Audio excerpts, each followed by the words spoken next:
Hello friends, तो हम कर रहे थे गवर्नमेंट अकाउंटिंग रूल्स को, जिसमें हम 1 to 7 चैप्टर्स को अपने कंप्लीट कर चुके हैं और आज इसका जो लास्ट चैप्टर है चैप्टर नंबर 8 को कर लेंगे। लेकिन इसके बाद का जो पोर्शन रह गया है, आप देखेंगे बुक में अभी भी पोर्शन पड़ा होगा, अपेंडिक्स और जो इसके एनेक्सर वगैरह है, उसमें से हम फिर आगे आने वाले 2 या 3 लेक्चर्स में इंपॉर्टेंट पार्ट कर लेंगे। तो इसके साथ हमारा फिर गवर्नमेंट अकाउंटिंग रूल का जो पोर्शन है वो वाला कंप्लीट हो जाएगा। तो let's start with chapter 8, important journal orders governing classification. ये जो फर्स्ट पार्ट आता है वो है पे एंड अलाउंसेस के रिलेटेड है, जो कि ट्रैवलिंग अलाउंस को छोड़कर बात करेगा।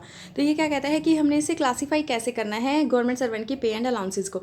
तो जिस स्कीम से रिलेट करता है, जिस ऑर्गेनाइजेशन से रिलेट करता है, जिस प्रोग्राम से रिलेट करता है और जिस फंक्शन से रिलेट करता है, क्लोजली रिलेट करता होगा, उस सब हेड में जाकर हमने इसे क्लासीफाई कर देना है।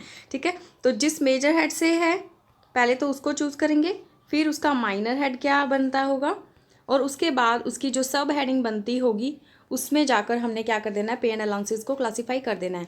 अब इन केस पता ही नहीं लगता कि किसके अंदर क्लासीफाई किया जाए, क्योंकि जो हम गवर्नमेंट सर्वेंट की सर्विसेज ले रहे हैं वो अलग अलग एक्टिविटीज़ या प्रोग्राम से रिलेटेड है, तब हमने क्या करना है, तो हमने क्लासिफिकेशन पे एंड अलाउंसेस की कैसे करनी है। यहाँ पे देखिए, it is not possible to classify the pay and allowances under the appropriate sub head charges. अगर हमें पता ही नहीं लग रहा कि सब हेड में करें, द चार्जेस में be classify as a part of scheme activity और ऑर्गेनाइजेशन। तो उस सब हेड में जाकर क्लासीफाई किया जा सकता है, to which the major portion of the work of a government servant relate. तो जिससे गवर्नमेंट सर्वेंट की सर्विसेज रिलेट कर रही होंगी, ज़्यादा पोर्शन उसका, वहाँ पर सब हेड में जाकर क्लासीफाई हो जाएगा। उसके बाद नेक्स्ट क्या कहता है कि transit pay and allowances. Transit पे कौन सी होती है, जब ज्वाइनिंग टाइम पर अगर गवर्नमेंट सर्वेंट क्या है ट्रांसफ़र हो रहा है तो उसे ज्वाइनिंग टाइम दिया जाता है, तो उस दौरान भी उसे पे एंड अलाउंसेस तो मिलेंगे, क्योंकि उससे क्या हम करते हैं, count as a duty count करते हैं। तो transit pay and allowances of a government servant proceeding to join an office whether on first appointment, चाहे तो पहली अपॉइंटमेंट जब हो रही है उसकी तब, या फिर ट्रांसफ़र हो रहा है वन डिपार्टमेंट टू अनदर, इधर परमानेंटली और टेम्परेरी, चाहे तो परमानेंट हो रहा है या फिर एक बारी टेम्परेरी पीरियड के लिए हो रहा है, और द प्रोसीडिंग ऑन डेपुटेशन, चाहे वो डेपुटेशन पर जा रहा हो, और रिवर्टिंग देयर फ्रॉम, चाहे वो वहाँ से जहाँ पर डेपुटेशन पर जा रहा था या फिर वहाँ से वापस भी आ रहा हो। Should in absence of special order to contrary, अगर जब तक कोई स्पेशल ऑर्डर नहीं है तब तक क्या चलेगा, be borne by the department or government to which the government servant is proceeding. तो जिस डिपार्टमेंट में जा रहा है उसमें उसके जो ट्रांजिट एंड पे एंड अलाउंसेज वहाँ पर चार्ज हो जाएंगे। उसके बाद नोट 1 क्या कहता है, the transit pay and allowances both way of a government servant transfer on foreign service will be borne by foreign employer. लेकिन अगर वो फॉरेन सर्विस पर जा रहा है, फॉरेन एम्प्लॉयर ही उसके आने और जाने का जो भी पे एंड अलाउंसेज हैं वो बियर करेगा। अब हम पढ़ते हैं ट्रैवलिंग अलाउंसेस की क्लासिफिकेशन के बारे में। अभी हमने जो ऊपर पढ़ा वो pay and allowances except travelling allowances के बारे में बात करता है। तो यहाँ पर देखिए, travelling expense of a government servant should on whatever duty he may be employed debited under the same major minor or sub head as his pay। तो जहाँ पर उसकी पे क्लासीफाई हो रही थी, जिस मेजर टू माइनर टू सब हेड में क्लासीफाई हुई थी, वहीं पर उसके जो ट्रैवलिंग एक्सपेंस भी क्या हो जाएंगे, क्लासीफाई हो जाएंगे। However in the following cases the travelling expense of a government servant may be debited to a major or minor head different from that of his pay is debited. तो वो कह रहे कि वैसे तो नॉर्मली जहाँ पे उसकी पे क्लासीफाई होती है वहीं होगी, तो ये जो 3 केसेस नीचे दिए हुए हैं इसमें क्या है, डिफरेंट हो सकता है। जो क्लासिफिकेशन का तरीका वो कहाँ कहाँ हो सकता है डिफरेंट, देखते हैं। In case where government servant is required to travel on a duty connected with an outside body और फंड। अगर वो टूर पर जा रहा है, किससे रिलेटेड है वो टूर, आउटसाइड बॉडी या किसी और फंड से रिलेटेड है, तब उसकी जो क्लासिफिकेशन है उस फंड में होगी, ना कि उसकी पे वाली जो क्लासिफिकेशन थी वो होगी। When government consider it necessary to show separately the cost of a special service in connection with which tour is undertaken, और कोई ऐसे टूर पर जा रहा है जिसकी की सर्विसेज हमें अलग ही क्लासीफाई करनी है, तो उस केस में तो ऑलरेडी वो खुद ही कह रहे हैं ना कि स्पेशल नेचर की कोई टूर किया है उसने, तो उसे हमें अलग क्लासीफाई करना है। In case covered by general और स्पेशल ऑर्डर, अगर कोई गवर्नमेंट का वैसे ही जनरल और स्पेशल ऑर्डर है क्लासिफिकेशन के लिए तो वो तो फॉलो करना ही पड़ेगा। अब उसके बाद हम देखेंगे contribution made by contribution made bye और टू गवर्नमेंट, अगर कंट्रीब्यूशन किसने दिया है, गवर्नमेंट ने दिया है या गवर्नमेंट ने लिया है, तब क्लासिफिकेशन कैसी होगी। Contribution made by central or state government to district board, municipality or vice versa should be debit as a expenditure or shown as a receipt. तो जब भी कोई कंट्रीब्यूशन रिसीव होगा, मतलब किसी बाहर आउटसाइडर से कुछ मनी रिसीव हुई है, ठीक है, चाहे ग्रांट है या कुछ भी लगा लीजिए, इसी तरीके से अगर गवर्नमेंट ने किसी को दिया है, तो गवर्नमेंट ने अगर दिया होगा किसी को कुछ कंट्रीब्यूशन दिया है, तो वो तो क्या हो जाएगा, एक्सपेंडिचर हो जाएगा। इसी तरह से अगर कुछ मिला है तो वो क्या हो जाएगी, एज अ रिसीट शो हो जाएगा। Under the head account most closely connected with the object for which contribution are made, तो जिस ऑब्जेक्ट के लिए, जिस पर्पस के लिए वो कंट्रीब्यूशन है, वो उसी सब हेड में जाकर क्लासीफाई होना चाहिए। Thus a grant for the construction of a school should be debit to 202 general education. इसलिए देखो इन्होंने बताया कि अगर स्कूल के लिए हमने कोई ग्रांट दी है किसी को, ठीक है, कंट्रीब्यूशन बोलेंगे उसे हम, तो हमने कहाँ जाना है, जनरल एजुकेशन का जो हेड होगा उसके अंदर जाकर क्लासीफाई करना है। इसी तरह से ड्रेनेज के लिए अगर दी है तो 2205 जो वाटर सप्लाई सैनिटेशन का हेड है वहाँ पर क्लासिफिकेशन हो जाएगी। इसी तरह से अगर रोड के लिए है तो 3054 रोड एंड ब्रिज के लिए हो जाएगी। Grant given for general purpose such as a grant to make the good deficit और कंपनसेशन फॉर रिवेन्यू रिज्यूम्ड। इसी तरह से किसी को कंपनसेट करने के लिए कोई ग्रांट है तो वो क्लासिफिकेशन का कौन सा हेड है, 3604। तो इस तरीके से हमने जो कंट्रीब्यूशन है एज ए गवर्नमेंट का एक्सपेंडिचर शो करना है, अगर रिसीव करता है तो एज ए रिसीट शो कर देना, और किस हेड में रिसीट करना है, जिसके साथ वो क्लोजली रिलेटेड होगा। उसके बाद है जो आर्टिकल 282 क्या कहता है, आर्टिकल 282 कहता है provide that the union and the state government may make any grant for any public purpose, तो किसी भी पब्लिक पर्पस के लिए ग्रांट दी जा सकती है यूनियन के द्वारा, योर स्टेट के द्वारा, notwithstanding the purpose is not with respect to which the parliament or legislature of the state as a case make the law. तो किसी भी पर्पज के लिए स्टेट और यूनियन ग्रांट दे सकते हैं। The word grant use here should be taken to mean not merely the grant in aid but also the other direct expenditure. तो जरूरी नहीं है कि वो कैश में ही रिसीव हो, ठीक है, हो सकता है इन काइंड भी हो सकता है, कोई भी डायरेक्ट एक्सपेंडिचर भी हो सकता है। अब इसमें से एक नोट 1 रह गया हमारा। नोट 1 क्या कहता था पिछले जो पॉइंट 1 का, if financial assistance given by central state to a local body does not take from the cash, मतलब ग्रांट दी है कैश में नहीं दी। जैसे कि मान लीजिए कोई स्कूल बनाना था, स्कूल, अब 2 तरीके से हम स्कूल के लिए ग्रांट दे सकते हैं, एक तो कैश में दे सकते हैं, तो जो स्कूल के पर्सन होंगे, स्कूल की कमेटी होगी, वो बिल्डिंग को कंस्ट्रक्ट करवा ले, या फिर गवर्नमेंट खुद ही बिल्डिंग कंस्ट्रक्ट करवा कर दे दे। तो जो अगर गवर्नमेंट खुद ही बिल्डिंग कंस्ट्रक्ट करवा कर देगी तो वो कैसी ग्रांट होगी, ग्रांट इन एड तो है वो भी, लेकिन वो इन काइंड फॉर्म में है, मतलब कैश ना देकर उसे बिल्डिंग ही दे दी। तो यहाँ पे क्या कह रहे हैं कि अगर कैश में नहीं है grant but of expenditure in PWD work equivalent to whole or part of the cost of work constructed by that department on behalf of local body concern. तो इसी तरह से अगर PW डिपार्टमेंट से हमने कोई बिल्डिंग बनवाकर किसी और लोकल बॉडी को दे दी है, the contribution thus made should be debit as a expenditure under detail head contribution. तो कंट्रीब्यूशन के हेड में जाकर हमने एक्सपेंडिचर ही शो करना पड़ेगा, क्योंकि चाहे अभी कैश नहीं गया लेकिन एक्सपेंडिचर तो बिल्डिंग बनाने पर या कुछ भी ऐसा हमने उन्हें दिया है इन काइंड में, तो वो एक्सपेंडिचर तो है ही गवर्नमेंट का, तो कंट्रीब्यूशन में जाकर एक्सपेंडिचर की तरह शो हो जाएगा अंडर द रिलेवेंट माइनर और major head corresponding to programme activities and function closely related. तो मेजर एंड माइनर में जाकर उसका जो सब हेड जिस एक्टिविटी प्रोग्राम से रिलेट होगा वहाँ पर जाकर क्लासिफिकेशन कंट्रीब्यूशन वाले में हो जाएगी। देखिए नेक्स्ट आता है classification of transaction under civil advances. तो सबसे पहले देखते हैं सिविल एडवांसेस होते क्या हैं। तो सिविल एडवांसेस वो एडवांसेस होते हैं जो कि गवर्नमेंट अगर किसी के बिहाफ पर क्या हो सकता है कि अगर बाई चांस मान लीजिए गवर्नमेंट ने कोई वर्क करना है तो उससे क्या लेती है, डिपॉजिट्स ले लेती है, उसके अगेंस्ट वर्क करते हैं। लेकिन कई बार ऐसा होता है कि गवर्नमेंट किसी को एड प्रोवाइड करवाने के लिए एडवांस में एक्सपेंडिचर भी कर सकती है किसी और के बिहाफ पर, लाइक फार्मर्स के लिए अगर करना हो, ठीक है।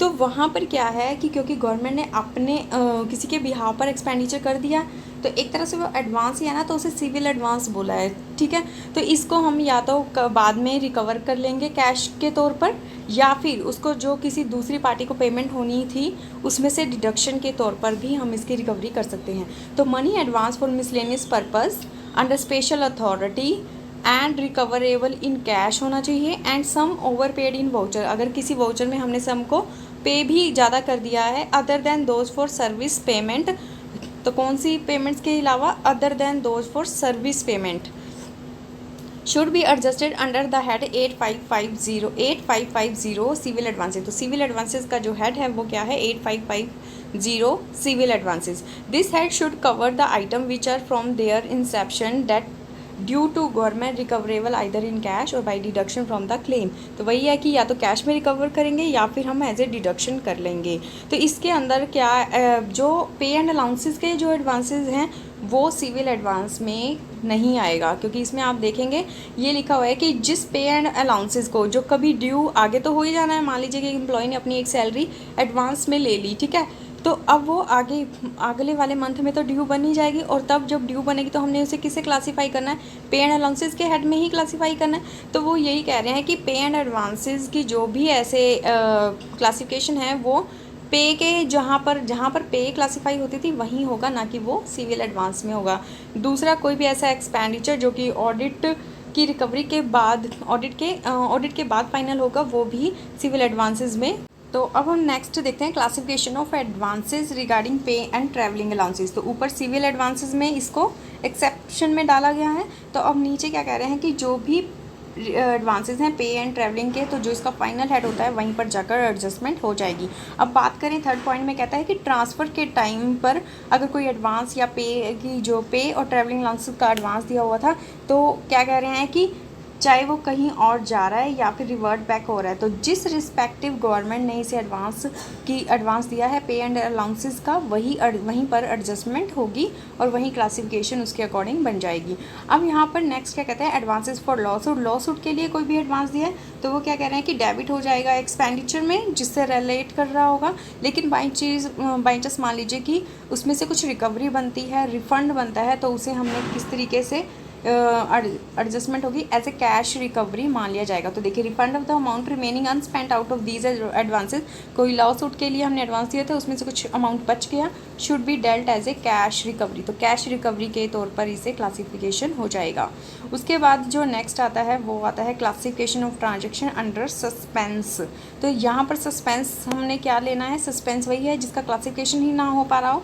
तो item of receipt and payment, कोई भी ऐसी आइटम जो कि चाहे एक्सपेंडिचर से रिलेटेड हो चाहे वो रिसीट से, which can not be at once be taken to the final head of receipt. हमें पता ही नहीं लग पा रहा किस हेड में इसको डाला जाए, to the lack of information, चाहे उसके बारे में हमें कोई इन्फॉर्मेशन नहीं है तो हमने उसे किस में डाल दिया जाना चाहिए। तो सस्पेंस अकाउंट का जो कोड है वो क्या है, 8658 इन सेक्टर एल। तो इसके अंदर सेक्टर एल में होगा ये suspense account, suspense and miscellaneous के नाम से होगा।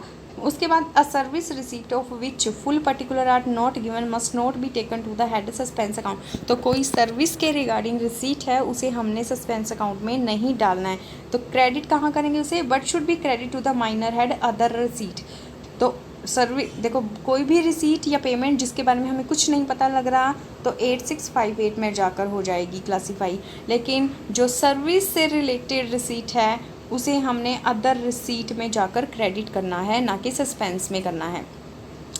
Under the revenue major head to which it appear belong pending eventual transfer of credit to correct head. तो on receipt of detail particular, तो वो कह रहे हैं जिस टाइम पे इसकी करेक्ट इन्फॉर्मेशन रिसीव हो जाएगी तब हम उसके मेजर हेड में ट्रांसफ़र कर देंगे, लेकिन तब तक हमें इसे किस हेड में, माइनर हेड अदर रिसीट में इसे शो कर देंगे।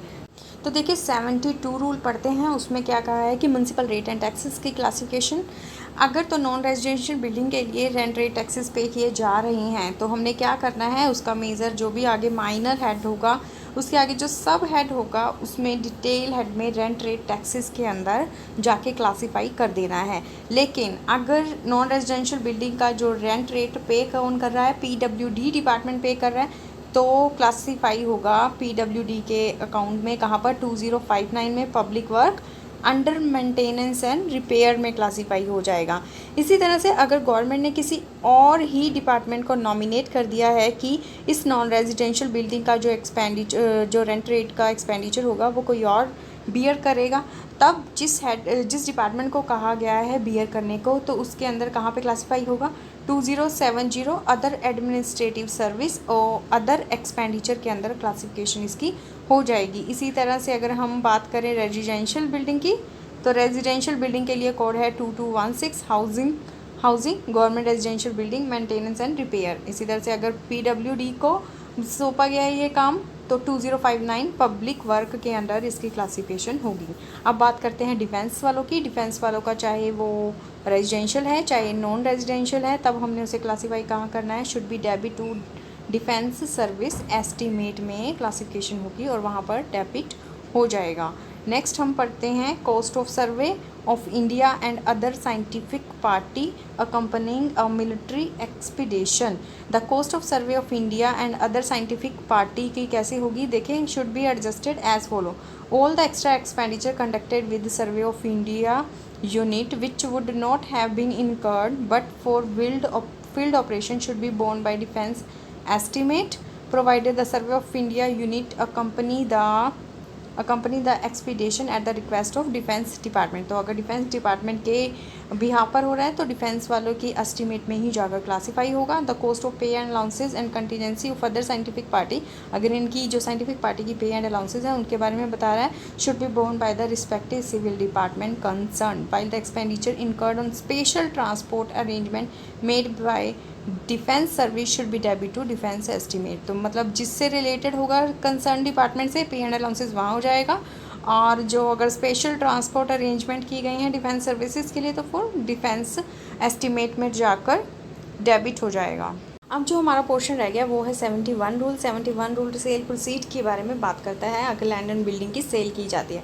तो कॉस्ट ऑफ, यहाँ सबसे पहले लैंड के बारे में है, उसके बाद नीचे बिल्डिंग के बारे में, दोनों में सेम है, जस्ट क्लासीफाई किया है इन्होंने लैंड और बिल्डिंग को अलग। तो लैंड का देखिए, the cost of land was originally debit to remain to debit of capital account.